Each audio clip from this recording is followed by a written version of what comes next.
What's up, you guys? So this is kind of a weird video. I'm like sitting by the window and I can't talk too loud because I'm in a hallway.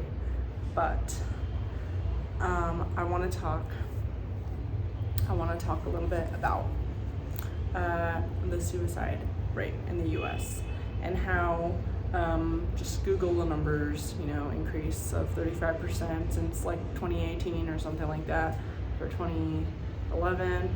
Either way, dramatic increase in suicides and drug abuse and a lot of mental illness, a lot of mental health problems, dependency on prescription drugs and the healthcare system because of all those mental health problems, which is causing people to be in more debt, which is causing them to have even more stress, causing them to have even more mental health problems.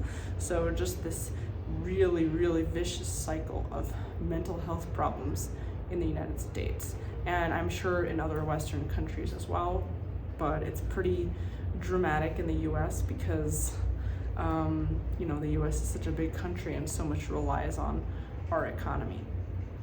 And so the way that I would think about like this rising suicide rate in the US, why are so many people committing suicide?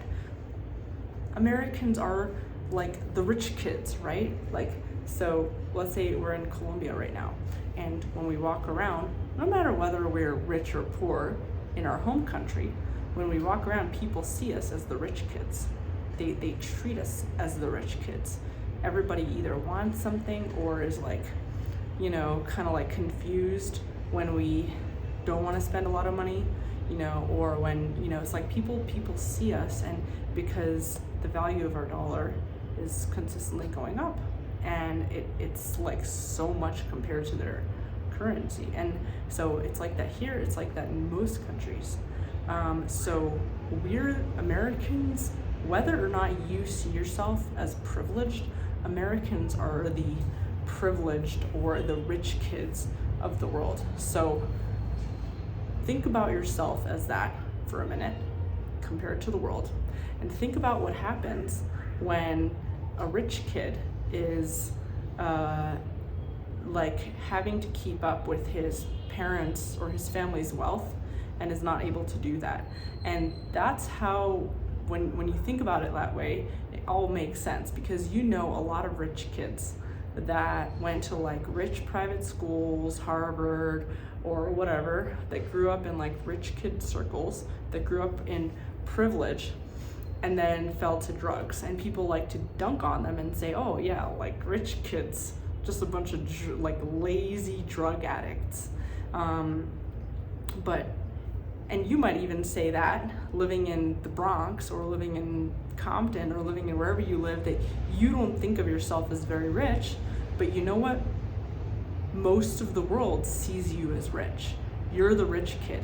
You don't see it like that, but a lot of people see you like that because you are in fact experiencing the same psychological effect of the rich kid, the kid that grew up rich, grew up in a rich family, grew up going to private schools, grew up being pampered, grew up having everything, and is not able to keep up with their family's wealth, and is not able to create the kind of value that they feel is going to be able to kickstart them ahead of their parents.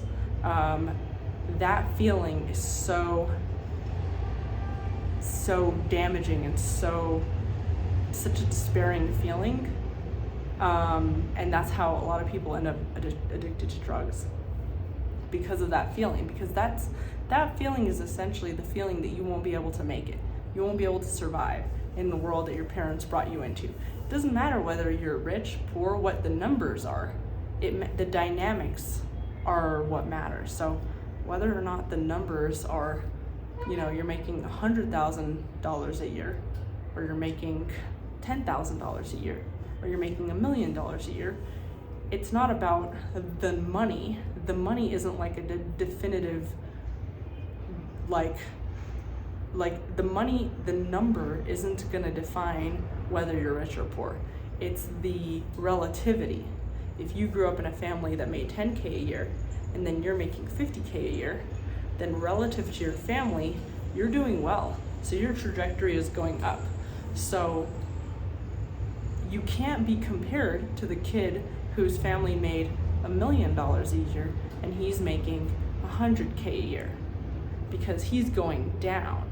You know, if you're comparing yourself to the people around you and your parents, and because you have to, because that's the world that you live in and that's the world that you're trying to survive in. You're not trying to survive in Africa if you grew up in like LA. That's just not where you're trying to survive. You're trying to survive in LA.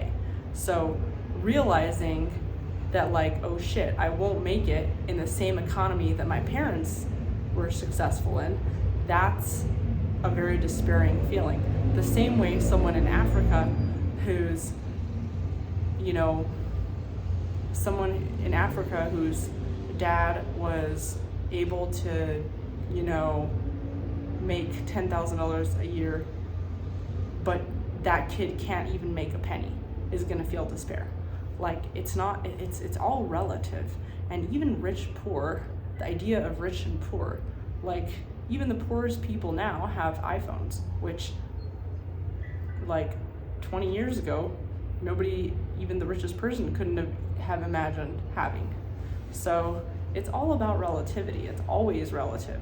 It's never about like, oh, that kid grew up rich, that kid got everything, and now they can't even, they're just lazy, they can't even make do with what they have.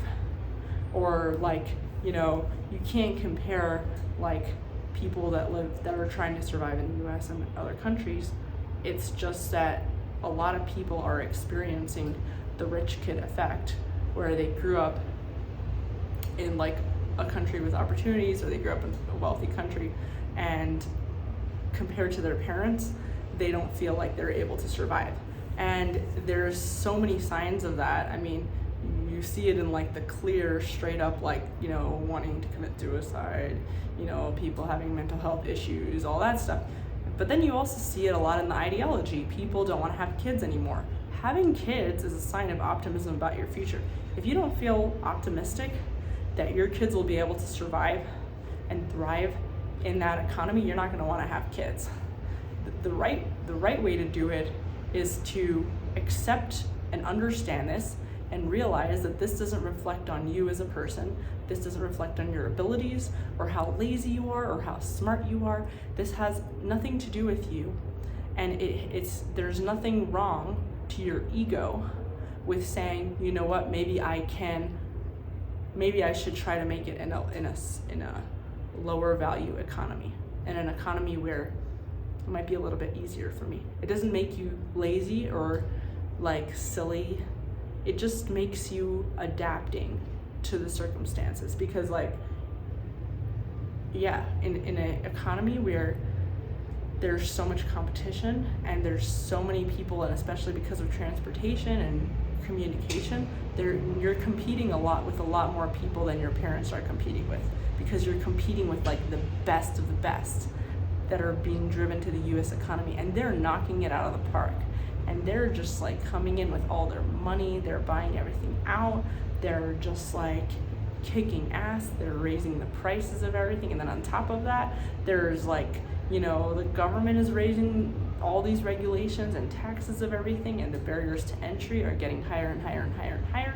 And so you're basically having to compete with both the government, the US government, which like nobody can compete with the government, and you're competing with all this new talent that's being attracted, that your parents maybe didn't have to compete with, because there wasn't like, you know, this kind of internet social media around when your parents were your age. So like, it's just gonna be harder for you, and it doesn't make your parents lazy or silly or stupid or anything. It just makes it that things are different now, and you might have to adapt. You might have to move to maybe a smaller town in the US, or you might have to move to a cheaper country or an easier place. And I think people don't think of it like that. They don't think of rich, poor, like people just don't understand. We're not taught these things a lot of times. And so they think to themselves, oh, I'm just like, you know, I must be stupid or lazy or like, you know, and so they don't think of like the whole relativity thing, and they think of themselves as like the poorest person ever, when in reality, compared to people in other countries, you, the poorest person that is addicted to drugs and is just so much in despair and is just wanting to kill themselves, you are still considered privileged compared to so many people out there. You still have something that a lot of people want. Just your ability to speak English is an asset for a lot of people. I think people just don't understand that. So anyway, hope the circumstances change, and I hope that maybe I can contribute a little bit to that. But either way, see you guys in the next video.